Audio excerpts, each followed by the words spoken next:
Hi అండి, అందరూ ఎలా ఉన్నారు? ఈరోజు నేను పచ్చి జీడిపప్పు టమాటా కర్రీ వండుతున్నానండి. దీనికి కావాల్సింది పచ్చి జీడిపప్పు అండి. చూడండి, ఇలా ఉంటుంది పచ్చి జీడిపప్పు. దీన్ని మధ్యాహ్నం కర్రీ చేసుకుందాము అనుకుంటే రాత్రి నీళ్ళలో నానబెట్టాలండి. అప్పుడు ఇది తొక్క మెత్తబడి ఇలా పీల్ చేసుకుంటే వచ్చేస్తుందండి. ఇప్పుడు దీంతో నేను కర్రీ వండుతున్నానండి. దీనికి కావాల్సింది జీడిపప్పు, టమాటాలు 5 నుంచి 6 తీసుకున్నానండి, ముక్కలుగా కట్ చేసుకున్నాను. జీలకర్ర 1/2 టేబుల్ స్పూన్, పచ్చిమిర్చి 2 చీలికలుగా కట్ చేసుకున్నాను, కరివేపాకు 1 రెమ్మ, జీడిపప్పు ఈ కప్పుతో తీసుకున్నానండి, డ్రై జీడిపప్పు, దాన్ని పేస్ట్గా చేసుకున్నాను. టమాటాలు 2 తీసుకున్నాను, ప్యూరీగా చేసుకున్నాను. ఉప్పు తగినంత, మసాలా కారం 1/2 టేబుల్ స్పూన్, పసుపు 1/2 టేబుల్ స్పూన్, ధనియా పౌడర్ 1 టేబుల్ స్పూన్, జీరా పౌడర్ 1/2 టేబుల్ స్పూన్, నూనె సరిపడంత. ఇప్పుడు పొయ్యి మీద కుక్కర్ పెట్టుకున్నానండి. ఈ కుక్కర్లో ఆయిల్ వేసుకుంటున్నానండి.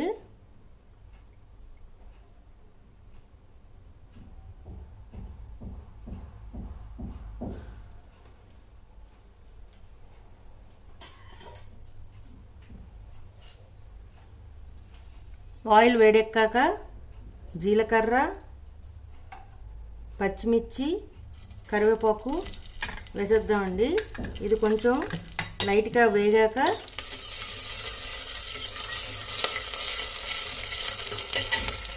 ఇప్పుడు ఈ టమాటా ముక్కలు దీంట్లో వేసేస్తున్నానండి. కొంచెం పసుపు,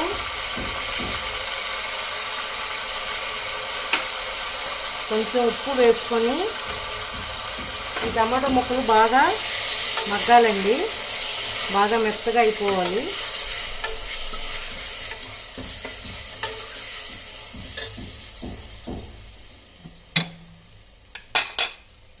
చూడండి, టమాటా కొద్ది మెత్తగా ముగ్గిందండి.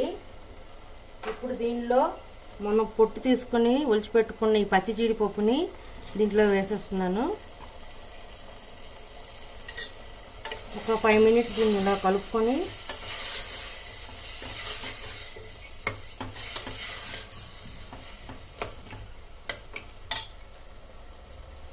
దీనిలోనే మనం ముందుగా టమాటా ప్యూరీ చేసుకొని పెట్టుకున్నాం కదండి, దీనిలో వేసేస్తున్నాను.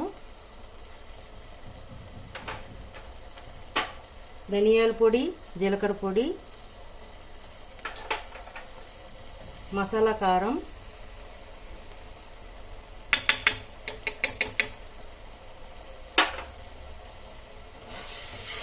బాగా కలుపుకొని ఒక 5 to 10 మినిట్స్ మీడియం ఫ్లేమ్లో పెట్టుకుందామండి. ఈ మసాలా ఉడికి టమాటా ప్యూరీ అన్ని బాగా ఉడికి ఆయిల్ పైకి తేలేదాకా ఇలా ఉంచుకుందాం. చూడండి, ఆయిల్ పైకి తేలిందండి. ఇప్పుడు దీంట్లో నేను క్యాష్యూ పేస్ట్ వేస్తున్నానండి. వేసుకొని బాగా కలుపుకొని ఒక 5 మినిట్స్ ఇలా వదిలేద్దామండి. ఇప్పుడు ఉప్పు యాడ్ చేసుకుంటున్నానండి, కొంచెం చూసుకొని వేసుకోండి.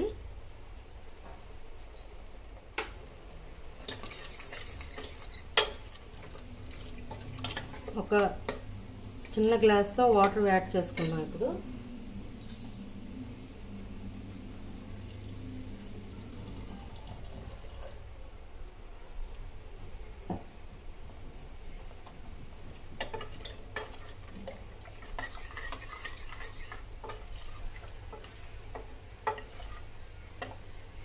ఉప్పు సరిపోయిందో లేదో చూసుకొని కుక్కర్ మూత మూసేసి 3 విజిల్స్ తీసుకుందామండి, మెత్తగా ఉడికిపోతుంది. ఉప్పు అన్నీ సరిపోయండి. ఇప్పుడు నేను దీంట్లో లైట్గా కొత్తిమీర కూడా వేసుకొని కుక్కర్ మూత పెట్టేస్తాను. ఒక 2 విజిల్స్ to 3 విజిల్స్ తీసుకుంటాను.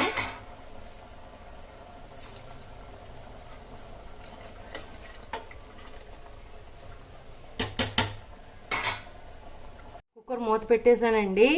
ఇది 2 to 3 విజిల్స్ తీసుకుందాం. ఈ పచ్చి జీడిపప్పు అనేది సమ్మర్ టైంలోనే వస్తుందండి. మనకి సమ్మర్ టైంలోనే దొరికితే తింటాం, కానీ మిగతా రోజులు దొరకదని బాధపడద్దు. అది సమ్మర్ టైంలో వచ్చిన పచ్చి జీడిపప్పుని ఎండలో డ్రై చేసుకుంటే 2 to 3 days అది మనం డబ్బాలో స్టోర్ చేసుకొని ఫ్రోజన్లో పెట్టుకోవచ్చు. మనకి ఎప్పుడు కావాలంటే అప్పుడు వాటర్లో నానబెట్టుకొని కర్రీలాగా వండుకోవచ్చండి. టమాటా క్యాజు కర్రీ రెడీ అండి. ఇది రైస్తో కానీ చపాతీతో కానీ చాలా బాగుంటుంది. మీకు నచ్చినట్లయితే like, share and subscribe it. Bye.